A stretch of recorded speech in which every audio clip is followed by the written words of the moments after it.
Hey guys, Buckeye Bar guys. We wanted to thank you guys for tuning in to us here on Buckeye Bar Talk. Great show we got coming up today. We're really looking forward to you guys listening and watching it. But just wanted to remind everybody, just remember to subscribe to the channel, hit the all notifications bell, and that way, anytime a new show comes up, you guys will be alerted to it. And don't forget to like the video and comment on the video. All interactions with us helps us continue to grow, and we appreciate your support.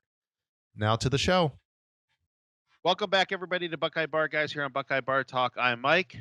And I'm John. And tonight's date is Thursday, December 28th, 2023. And we are going to do our pre-Cotton Bowl show tonight as we kind of look at the matchup for tomorrow night's game between Ohio State and Missouri. So, not the most spectacular bowl game any of us could be hoping for. I still don't understand. I mean, I'm not really a big bowl guy anymore because of the playoffs. I've kind of been off that bandwagon for a long time. I remember when I was younger and thoroughly enjoying, all these games.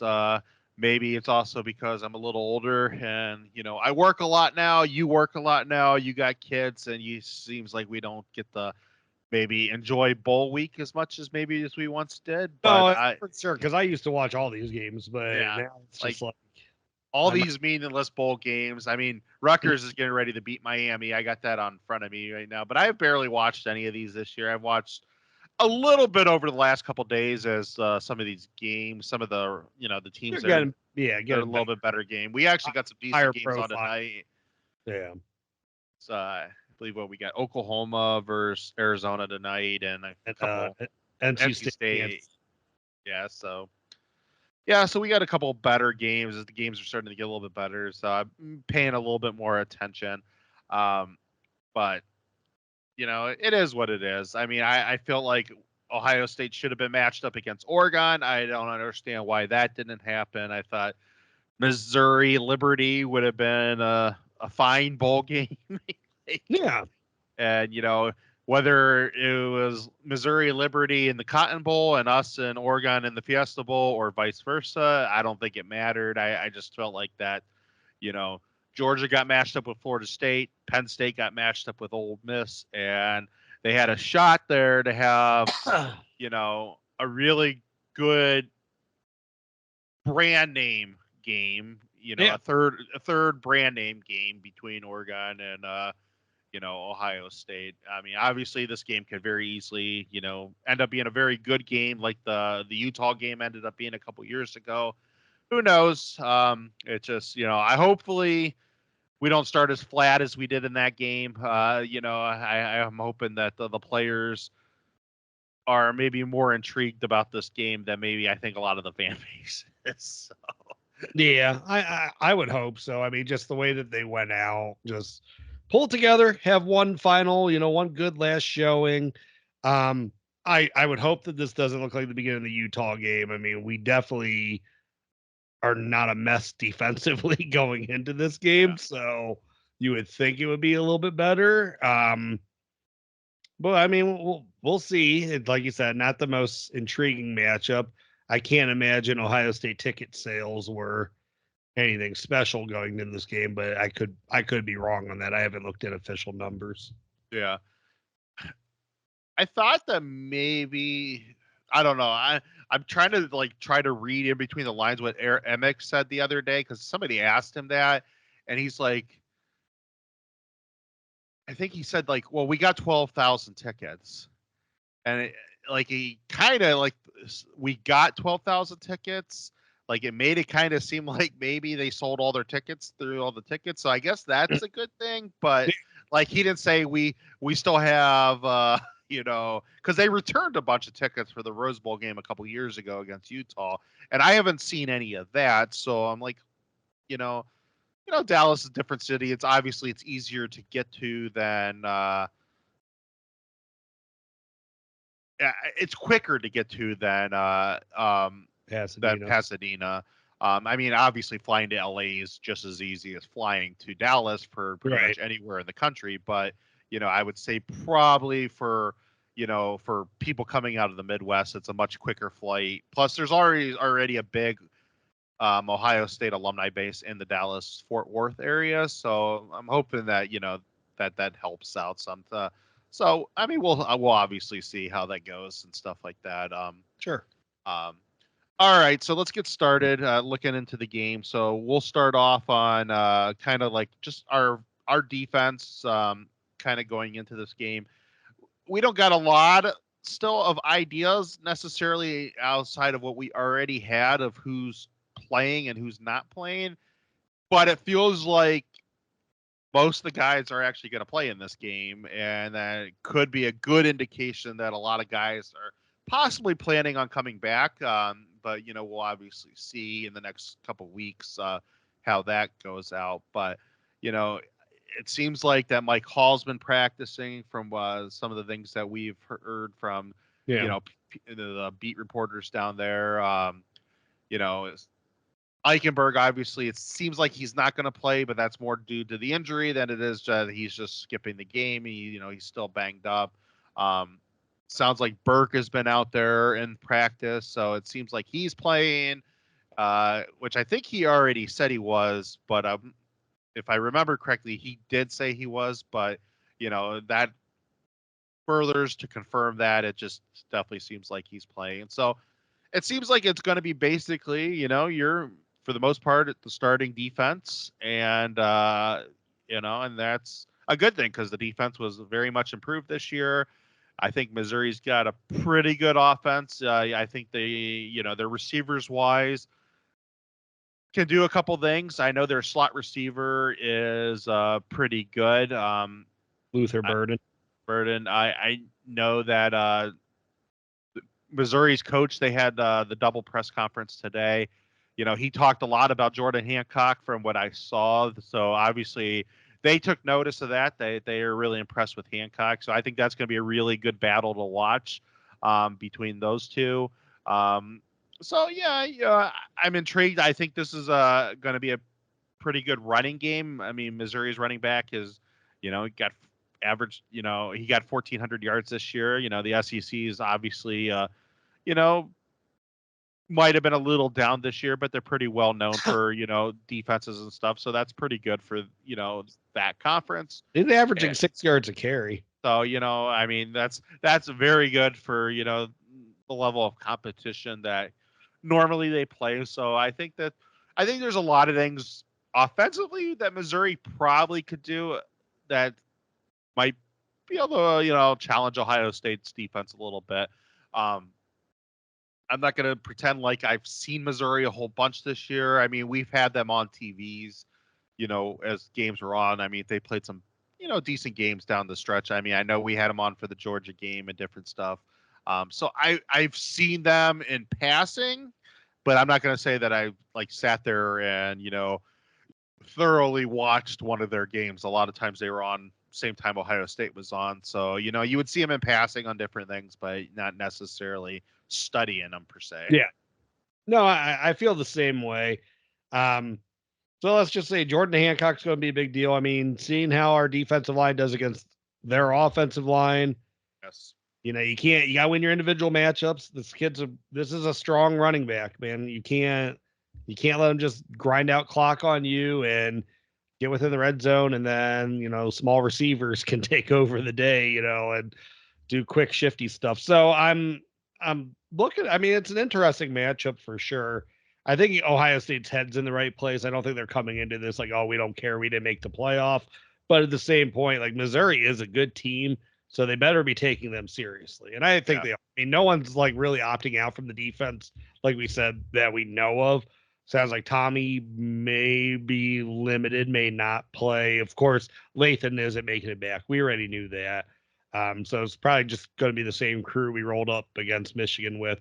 So hopefully they stop the run a little bit better in the second half of this game. I don't imagine Mizzou's going to get this one too lopsided on us or make it go sideways quick or anything like that. Our defense is pretty stellar. I mean, they're pretty fundamental in control a lot of the time. So I don't see a lot of huge breakdowns or anything that get this game in a bad place early. You just got to stop what they do well, though. And I think we're equipped to do that. I mean, we can stop the run. I know we've had our issues this year, but we have the guys that can, handle their own, stop the run. And certainly, I would think our cornerbacks and secondary altogether are capable of stopping, their receivers. I mean, I know Burden, he's quick guy. I don't think he's overly he's 5'11", he's not overly big dude or anything like that. Mookie Cooper, that was a Buckeye. He's on Missouri. He's not been a huge contributor this year, but I'm sure we got a guy that can handle him. I feel very comfortable with our secondary that they can do okay in this match.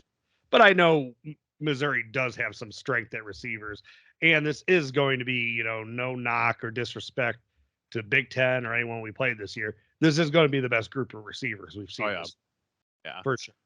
Burke and a few other guys have mentioned that, and I definitely agree with that. I think probably the one good thing is, kind of just going back on, that if the guys are hopefully going to be up to the challenge and it's not going to be as flat, that probably the SEC effect is going to be it's not playing Utah, and that's nothing against Utah. They've been really good over the last several years. That it's just, obviously when SEC schools and Big Ten schools match up against each other, they are considered the two best conferences for a reason. And there is a lot of pride usually on the line with these ones. Even though usually the loser of the game always tries to downplay it and the game's over, that the game doesn't matter. But, it very much matters for the fan bases and the players normally during the games. I mean, we've seen that a lot on New Year's Day and stuff during the Capital One Bowl and the Outback Bowl, and as teams have played each other very toughly. So I expect that I do expect that that will kind of have an effect on this game. That Ohio State will be ready for that.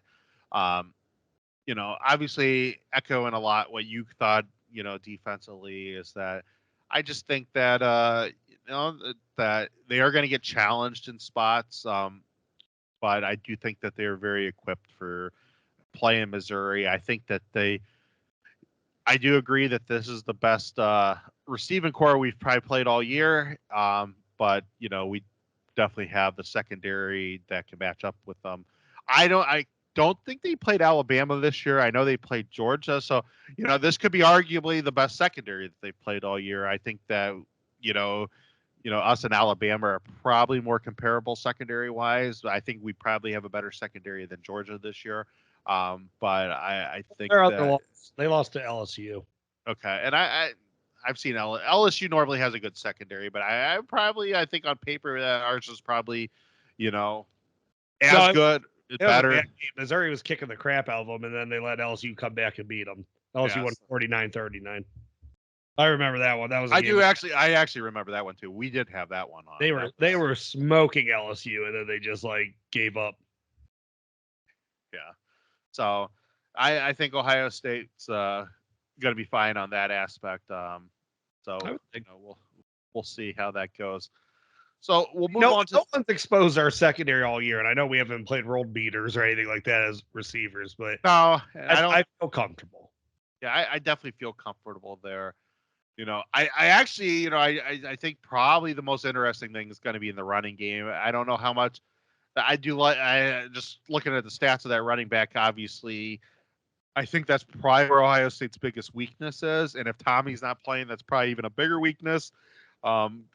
So I would see that would be interesting how that things, because if Missouri they could get into this game and be like, okay, we can kind of, if they feel like maybe they could push us around a little bit, that might be the way they decide to attack it, and and that could be very interesting. All right, offensively, I think this is where probably the biggest question marks in this game is, just because obviously with McCord, which I think everybody in the Buckeye fan base, everybody has a hot take on Kyle McCord, and I'm sure the hot takes are going to be very, very explosive on Twitter both positively and negatively towards Kyle McCord because, there's going to be a lot of overreaction how Devin Brown is looking throughout the game. Every incomplete pass, every bad throw, every touchdown throw, every little thing that he does is going to be like, you're going to just see, well, Kyle McCord did that better, or Kyle McCord would never have made that throw. And so I don't know if I'm looking forward to it. Kind of makes maybe a game that I don't care as much about, maybe going to be a little bit more entertaining that, on the Twitter that, I probably won't be looking at my Twitter much during the game because you're right. I mean, every single play is going to be a referendum on McCourt's season, bad or good, and against Day. If he throws a touchdown pass on his first drive, it doesn't even matter if they just drove the field and he throws a 5-yard touchdown pass. It's going to be, that guy shouldn't have been playing the whole season. Or he throws an interception. Oh, we're screwed. The better quarterback left because they wouldn't give him the starting job. So, yeah, I don't. It's going to be an interesting ride. I just, like you said, there's a lot more questions. I mean, without McCord and, Marvin Harrison, like how's Ohio State? Yeah. How are they getting their points, man? Yeah. I mean, it seems like Trey's practicing, so it seems like Trey's going to play. I'm assuming that with, obviously with Pryor and Chip both gone, and like, is Mayan official? I mean, I know Mayan's leaving, but is he officially gone, or is he playing in the game? Like, well, he was out for the year. Oh, he was out for the year. That's right. So he's done. He's done. Yeah. Yeah. He declared for the draft, but he can't. Yeah. He's okay, not. that is right. So he's done. So, I'm expecting both. If Trey does play, you're going to get it'll be, God, it's kind of like the one thing a lot of us wanted to see the whole year. What does this offense look like when Trey and Dallin are your kind of, your 1-2 punch at running back? And, so, that'll be interesting. We'll see what Trey's decision for next year is. But, it'll be kind of sad if they both look spectacular with each other. And that is literally that might actually be where I might have more hot take I will for sure be more pissed about that than at the game. Because I said, and I tend to be more positive on this forum than maybe what I am to you and in the real world. But I mean, I said going into the year, like Tony Alford, there's 3 guys on this roster that were Tony Alford scholarship guys. It was Trey, Dallin, and Evan Pryor. That should have been who they rode the season with. And it's nothing against Mayan, who was technically a Tony Alford scholarship guy. He was a contingency plan, though. Let's just call it what it was. And nothing against Chip. Like I understand the need and value for bigger running backs, but man, I just thought this offense could have went to different places with a more explosive backfield. Yeah. No, and I don't necessarily disagree with you. I think so. I will be more upset about the run game. Maybe my one pushback against that is I agree with you with Trey and Dallin. And maybe Pryor because he just adds a little different thing. But I don't know how he ever was. Like, I think I would have rode specifically more with Trey, Dallin, and Chip would be my 3 guys, But I get that point. Obviously, we both wanted Dallin to be on the field a lot more than he ended up to be. Or not taking a half a season to realize, what makes your running game better. Yeah. So, yeah, I think that will be like if Trey plays in this game and they end up running for easily 200 plus yards and both him and Dallin look unbelievable, and then Trey announces he's going to the NFL after, I think that is where I'm going to be emotional. Literally we could have had this whole season, but we chose not to. And I'm actually, with Devin Brown's play style, I mean, I'm interested to see if that kind of opens up the run game a little bit more because defenses know that he likes to hold on to the ball. Whether or not he actually does anything with it, they know he likes to. And I think that was kind of my thing with Devin before the season started. I've been like I was completely on board with McCord being, a little farther ahead and stuff like that. And but it was always there. We talked about it on the show. We talked about on the show that maybe we also didn't like that, if they said that they were going to give both of them kind of playing time early in the season, it kind of was stupid that they didn't. That because if Devin was just that extra spark in the running game, and it made the running backs better, and it made the running game more explosive, then it and if it comes out in this game, and it's a bowl game, you got to take what it is, right? Yeah, as it is. But again, it's just there's going to be a lot of hot takes all over on that stuff too, and so, but yeah, I'm interested to see what the running backs look like, because if Trey and Dallin both look really, really good, then I'm going to be really, really upset that we didn't get more of that through the season. And I know Trey was hurt in parts, and that's fine. It happens. But I was really much against the whole, we need to redshirt Dallin. And because if at the end of the day, if a healthy Trey and a Dallin Hayden who had a whole season behind him, and that was the difference of us winning the Michigan game, then, that's kind of well, I mean, that's still the thing, is he's still not got even a fair shake against Michigan in 2 years when he's ran good every time he's touched the ball. I don't, who knows what he could have been on one of those series that, Trey was in, or, I mean, Trey and Chip ran all over him that first drive of the second half when they got the ball, but who knows what Dallin could have extended as far as the first couple punts of the game. Yeah. I don't know. We'll see. Yeah. That's where I'm really interested in this, I think, more than anything. Obviously, I'm interested a lot in seeing what Devin looks like, but I know that that's going to be probably a wild race come here in a couple weeks, as we get into spring, because, I'm not 100% sure how good Devin even looks in this game, that, that Ryan Day just doesn't decide that, what, that he's going in with the mindset that it's maybe Aaron Nolan's team, for next year. And I would not be surprised, man, if those South Florida Express kids, if they're all pushing for Aaron Nolan. He was his remarks at Aaron Nolan on signing day were very positive. Yeah. So a little glow about him while talking. Yeah. So Devin Brown could come out here and have an unbelievable game, and Aaron Nolan could still be the guy, or even Kleinholtz. I mean, it could be very interesting how that goes forward, come springtime. All right, receiving core. Obviously, I think we're all assuming basically what we're hearing right now, that Harrison is out, that he's not going to play.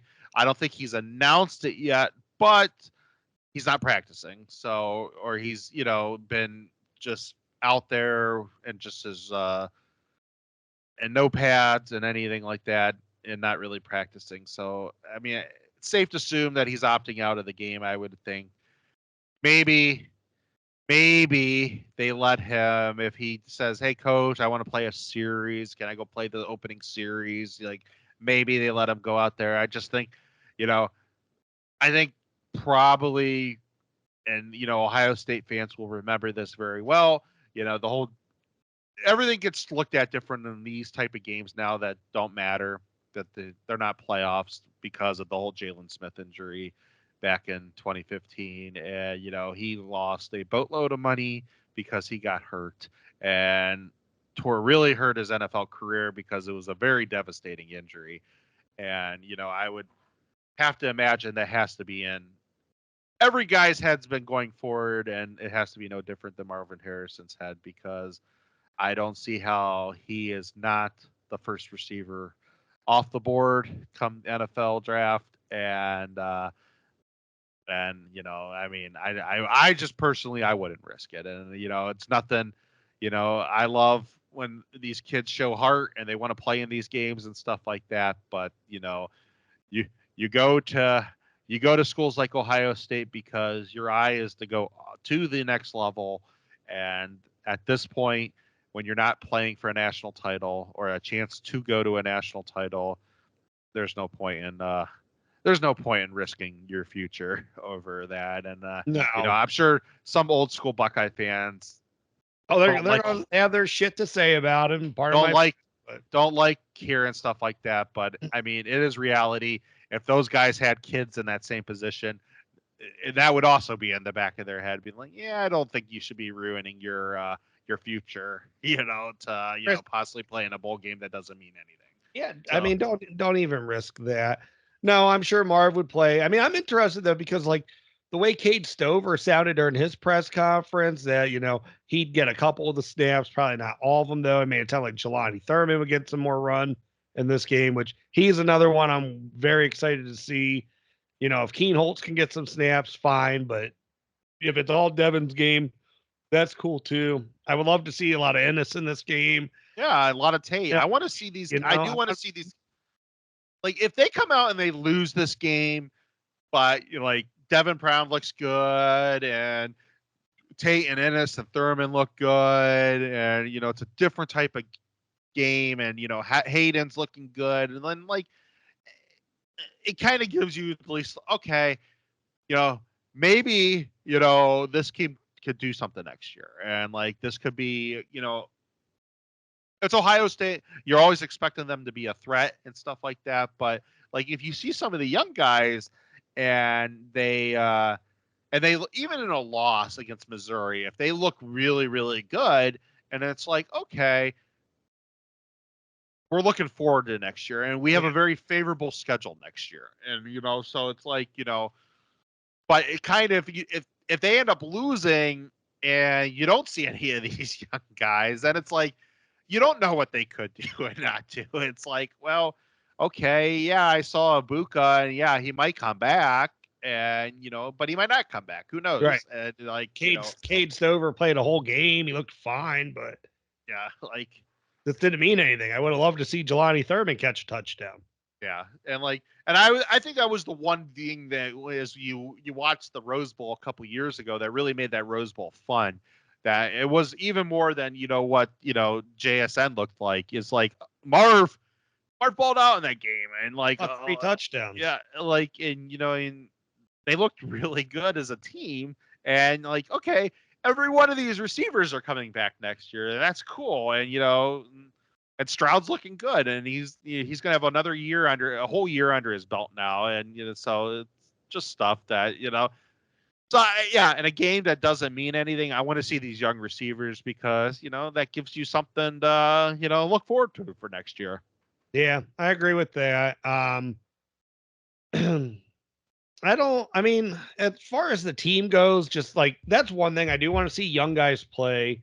I'm interested to see if I doubt they will, because I'm sure that they just want to finish the season with who they are and then regroup next year. But I'm interested to see if any sort of like philosophies on how they deploy certain personnel are going to be different, if they're going to be any more aggressive with certain defensive players, if certain defenders get on the field that hadn't seen the field much this year. I mean, just things like that, like maybe be a little bit more blitz heavy. I don't know. Like, see if there's just see if there's something that they want to tweak going into this game, that they want to shift as an altogether philosophy, maybe, and that's maybe using Devin as, helping spark the running game or whatever it may be. I mean, I would just like to see something that kind of shows that, we're getting guys reps that maybe didn't get them before. We're getting that practice in that everyone needs, but also we are trying to build, be successful and moving forward. And who knows what it all looks like next year. I mean, 12-team playoff changes everything. Yeah. I understand there is a fine balance to play, because at one part you're a coaching staff and you want to honor the guys that gave you their heart and soul throughout all these years. You want to honor them, give them their opportunities and stuff like that.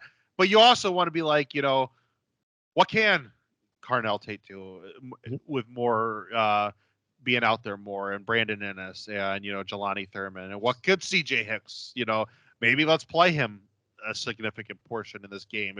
If if Tommy's out hurt, so maybe the 3-man linebacker rotation is Simon, Steele, and CJ instead of just Simon and Steele, and like if CJ Hicks gets like a turnover or sack in this game. Be a lot of more hot takes there, but so.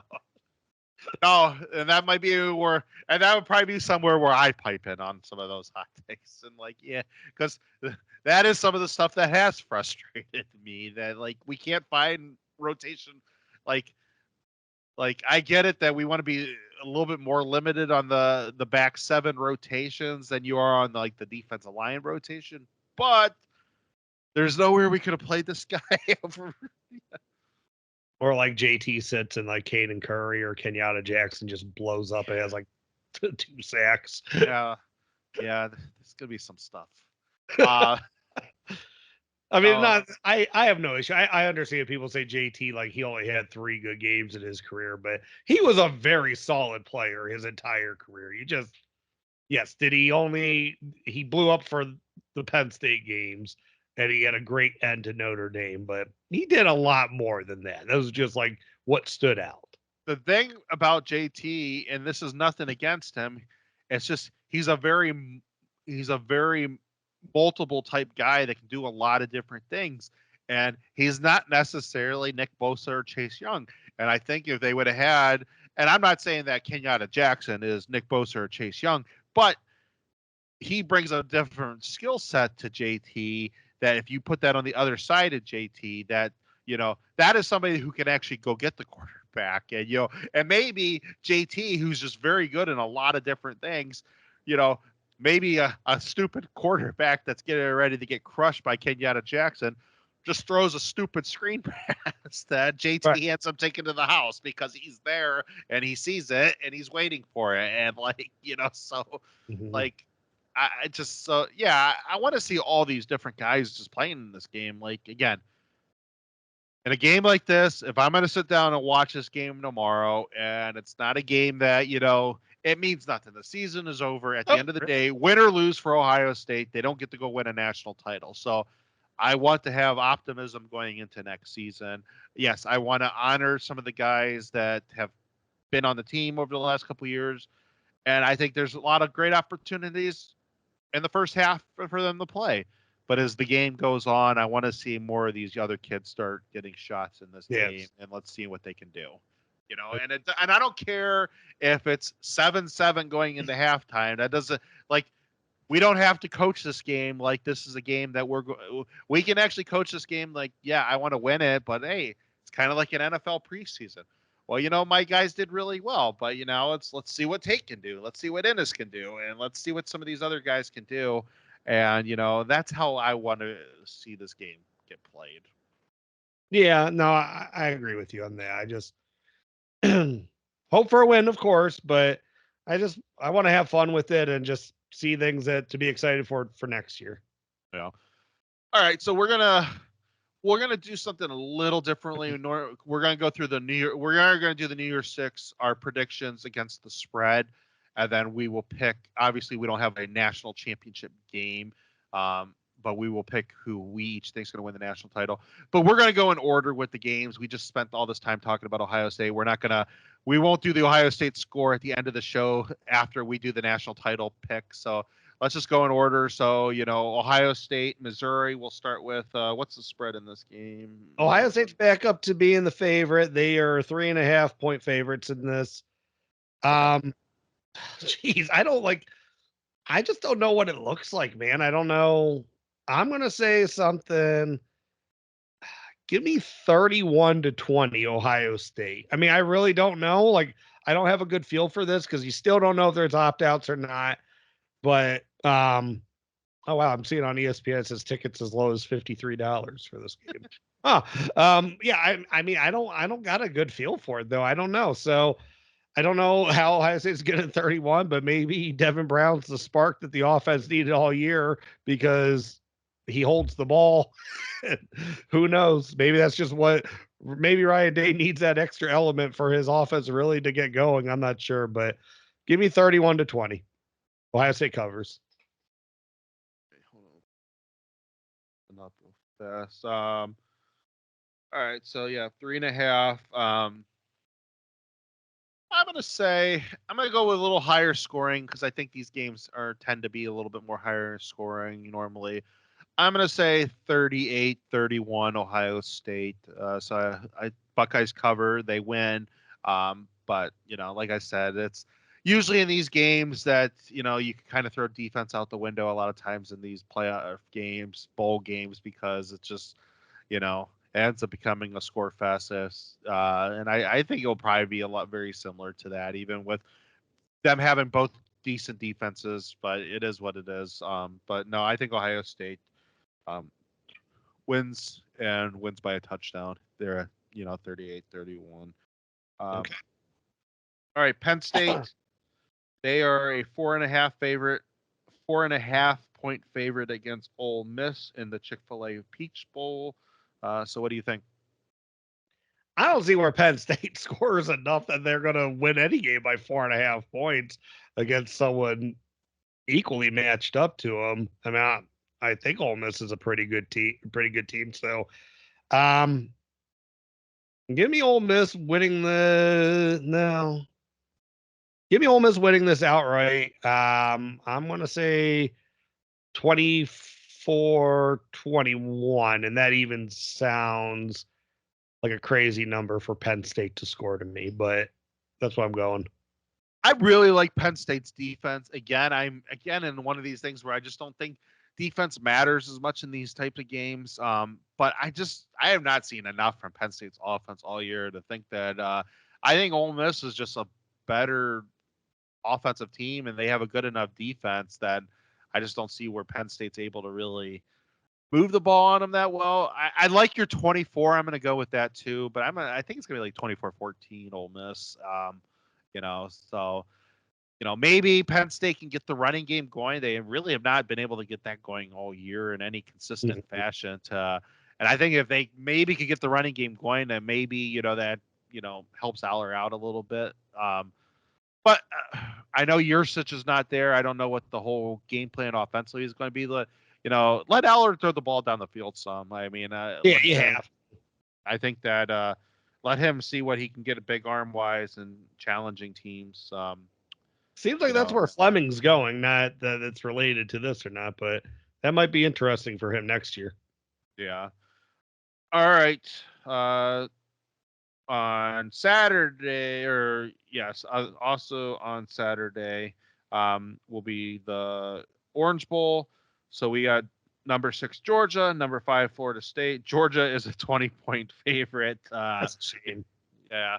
I know there's a lot of controversy around this game because of just everything with Florida State's quarterback. Did they deserve to be in the game or not? I think they absolutely did deserve to be in the playoff, but I also kind of understand where the committee came from that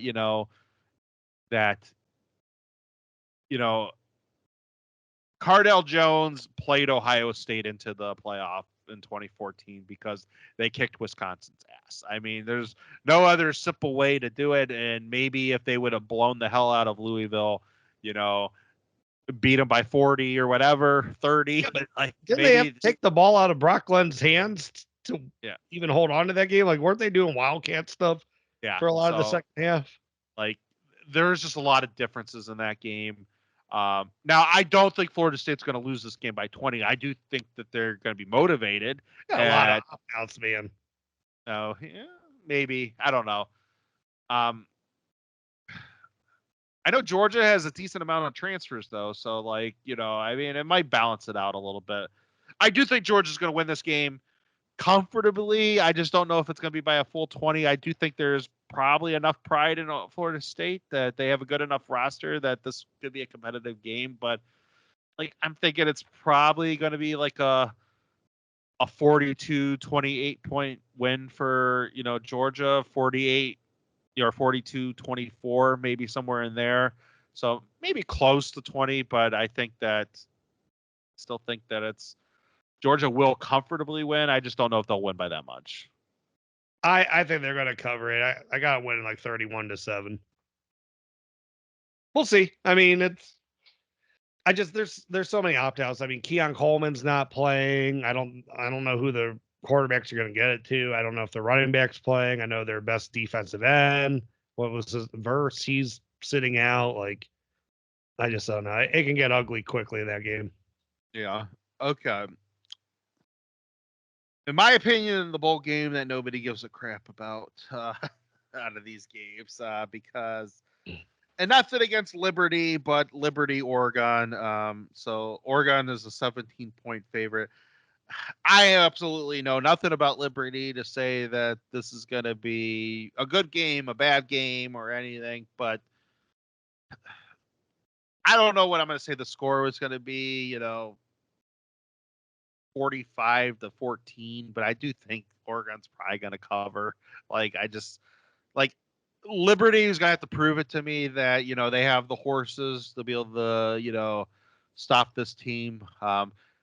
Maybe several years ago when Oregon was still more of a finesse school, that maybe I've been like, okay, if they can get into, if Liberty's got some power in the trenches and can play the game close, they might be able to push Oregon around anymore. That has not been the case for Oregon for several years now, since Cristobal was there, and Dan Lanning's just kind of taken that to the next level. So, like, I just think that they're going to overmatch this team. I don't see how this team probably has the horses, the depth to compete in a game like this. Now, it doesn't mean that they might not. I think they'll be emotionally ready for the game. It could be a very close game early, but I think eventually that, Oregon's just going to be the better school, and kind of eventually put them out of their misery. Yeah, I'm with you, I think. I don't know if I got a cover, but like a 42-28 I could see. Like a 2-score win. Okay. All right. The Playoff time. Playoff time. So first game up is the Rose Bowl, Michigan, Alabama. Michigan is a 2-point favorite. I hope Alabama uses that completely to their advantage. That Nick Saban, like, if at the end of the day it means Michigan loses, and I have to hear from all these Alabama players that everybody counted them out, that they were so disrespected when they're raising the national championship trophy, I will live with that. And so I'll let you go first on this one, but so yeah, Michigan 2-point favorite. This is an interesting game. I mean, Alabama kind of got back to its roots this year, but still have had some glaring weaknesses. I mean, lines defensive probably better than offensive, but their lines haven't been amazing. They do give up some running yards, but they are top 20 defense. Yeah. I mean, they are really good. You can't throw on them. Like, Michigan's going to have the same problems they did against Ohio State. They're not going to be able to throw on them. They're going to have to just hope to God Loveland gets open in the middle, and that's how they move the ball, or they move the ball again on short passes. My concerns offensively for Michigan is I don't think they're going to be able to run all over these guys. I mean, they didn't run all over Ohio State, but I don't think they can do like 8-minute drives in the second half. I just don't see it happening. I could be wrong. I mean, when someone gets worn down, they get worn down. It just is what it is. But I don't see the bully getting bullied. I don't see Jim Harbaugh beating Nick Saban at a game Nick Saban's a better coach at than Jim Harbaugh. So I have my concerns with that they're not going to be able to win this game field position, dink and dunk without explosives. And I don't think they can get explosives against Alabama. I truly don't. On the flip side of the ball, I think Milroe's going to struggle mightily in this game. I really do. I think Minter is going to confuse him. He has a very complex, very good secondary. And Milroe, for as good as what he is a deep ball thrower, right? He's not great at intermediate passing, dissecting intermediate throws. So I don't see him being able to hit much over the top either. Now, if he can hit intermediate stuff, then this is going to be a bad game for Michigan. But I do think Michigan could stalemate Alabama a lot on that side of the ball. My concern is though, when you confuse Jalen Milroe and you make him run, you need a spy fast enough to get to him. I don't think Michigan's linebackers possess that athleticism. I Not think only, I yeah, think he's going to kill them running the ball in this game. And it's not going to be anything. When I say kill, meaning like he's going to get wins in there. I don't think it's going to be like he runs for 200 yards and they win by 3 scores or anything like that. I have it a very close game. I think Alabama does win, but I have it something like 23-21. They're going to win by 2 points. Now, I think though, if it gets lopsided one way or the other, as I've said before, I think it would go against Michigan, and that's bit me in the ass before. And I think Alabama can blow them out. But I think this Michigan team is more fundamental than the last 2 versions of it. So I think they can stay in the game. yeah. But I don't know if they get 21 against Alabama. It's going to be interesting. I actually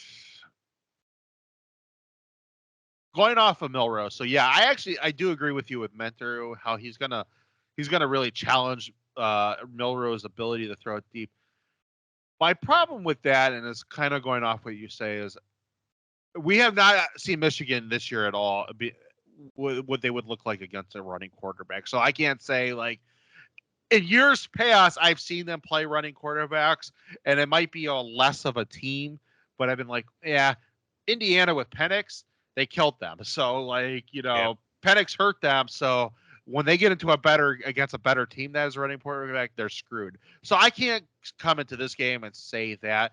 My only thing is that going off what you said is I don't know if Michigan's second, if they're middle of their defense, safeties, and if they're fast enough or strong enough to really take on Milroe. Like Milroe is freaking, I mean, that guy's a horse. It's literally Cardell running down the field, but running Like Cardell, it's like Cardell Lamar Jackson had a baby.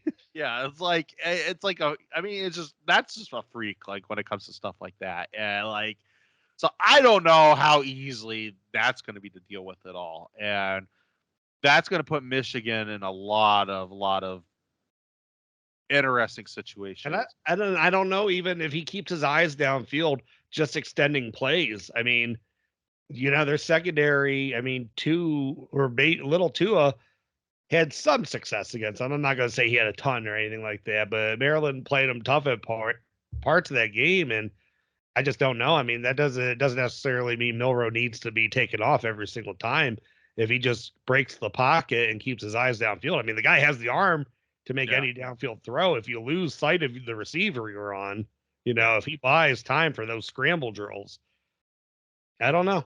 Yeah. So I definitely think Milroe is going to be an issue for Michigan with running the ball, and then that could really kill them in the passing game too. Defensively, I agree with everything you threw out there. I think Alabama is going to. Michigan could not move the ball through the air against Ohio State. They got some lucky throws. I think the difference in this game is I don't see Nick Saban being outsmarted. If he sees that his defense is starting to get a little pushed around, I think he's gonna change it up a little bit to stop that. And I don't know if Michigan can go to the next level. And the difference between Nick Saban with that defense and let's say Jim Knowles is I also don't think Nick Saban is going to just let McCarthy sit back there. And I think he's going to come at him in different spots in this game. And I think it's obvious about McCarthy. You should blitz him, flow him to one way, and have a spy come down and sack his ass. And I think Dallas Turner is going to be harassing him all game long. Yeah. And I think that is going to be a challenge. And Iowa's defense was getting pressure on him. Got like 4 sacks on him. Penn State's defense was getting pressure on him. Our defense, it's like, so that try to get some pressure on him. My goodness. But I think Alabama is going to, and if he can't get some passes down the field, I don't see how they're going to be able to hold up against Milroe in the long run, that they could really keep this a game. I don't think Alabama is going to necessarily, I don't think this is going to be like the Georgia game or even a high score. This is not going to be a high scoring game like what the TCU game was last year. I think Alabama's going to beat them, and I think they're going to beat them comfortably. But I think it's going to be like 24-13. Okay. I think a touchdown and 2 field goals. Michigan's got a good kicker, but I don't see how they're going to be able to have long stretches of the game and really overmatch. Like, even if they try to go into the Michigan of the last couple of years and they want to try to play bully ball, I That's just what don't. I'm saying. I just don't see I don't see where they're going to be able to do a bunch of 8-minute, 10-minute drives. I mean, I could be completely wrong, but I just don't see it. And I think they only hurt themselves in that. I mean, I don't see if they feel the need that it has to get like the Penn State game. I mean, but I don't think Alabama's going to give them like that type of comfort that they can go like, hey, these guys can't score on us, so we can just go to 8 offensive lineman sets and run, Yeah. So we both have Bama there. So we're still haters on JJ McCarthy. That hasn't changed. I need to actually see something from that guy for me to believe in him. All right, so we got Washington, Texas. Texas is a 4-point favorite in the Sugar Bowl. So what are you thinking on that one? I mean, Texas does have, a deep. Well, this is Washington won the Joe Moore Award. Like, Washington has a good offensive line. Texas has a really big, good defensive line. Texas running backs hurt. I think the new one's good though. Quinn against Penix. I don't know, man. Washington hasn't lost. I've liked what I've seen from them. Texas has been spotty at times, but you know what? Let the friggin' miracle keep going. I know Washington's been, stuck a little bit at different times, like this year that they looked bad, but give me 28-24 Washington in this game. The thing I really ended up being it might be higher scoring than that. Let me 35-31. I was going to say I'm going higher than that, but it's just a touchdown in there. The one thing I really liked about Washington is the year, and I know, they had some stretches where they were different spotty and stuff like that, but they easily moved very well against the teams that they were supposed to, or the games that they were going to have tough games, the Oregons and stuff like that. Very impressive. They end up running the ball very well as the season went on, and they end up playing much better defense than a lot of people thought as the season went on. Yeah. And that was kind of the knocks early in the season. Well, can this team run the ball with any consistency? Can this team play defense? And I think they kind of answered that in spots this year. I think Texas is good, and Texas is going to challenge them and stuff like that. But I really do think Washington, I think a lot of people are really counting them out, and they have a really explosive team. And I think Washington's going to win this game. And I think it's going to be I'm thinking 42-38. So I think it's going to be close. But, I think both offenses have the ability to move the ball and stuff. And it's going to be a very high scoring game. But I do like Washington to win this one. All right. So title, Bama, Washington, both of us.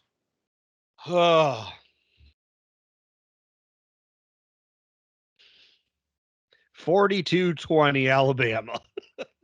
No, I'm not. I think it would probably be closer than that. I'm just because it's the last of the final or the last of the 4-team playoffs. Just what Washington does, Alabama's so good at taking away. But we did see parts of the LSU game that, LSU did throw the ball a little bit on Alabama. I still think though they have such a good secondary. So yeah, give me something like 31-28 Alabama. Saban retires. I've been going back and forth with this one. And I'm not necessarily thinking that either way that this might be his last game. I think the one team that really could challenge Alabama down the field ended up beating them this year. And Penix has a big arm, and he's got receivers that can catch the ball. And Alabama The only team that they've really played, in my opinion, that's close enough to that is Texas. And I actually think Washington's probably a little bit better. And I think, yeah, I agree that their secondary is really good. And this is definitely the best secondary Washington's going to play all year. But I think this is going to be something that they can really challenge them down the field. And Washington's offensive line is pretty good. I mean, they won the award, as you just said. I think that they've done well, and it's just kind of like felt like that. It's the last year of the Pac-12. You know, it kind of feels like that one of these teams were going to be the kind of the team of destiny with it, and I'm going to kind of go with it. And I think Washington's going to win the national title, and I think it's going to probably be, I'm going to say 38-35.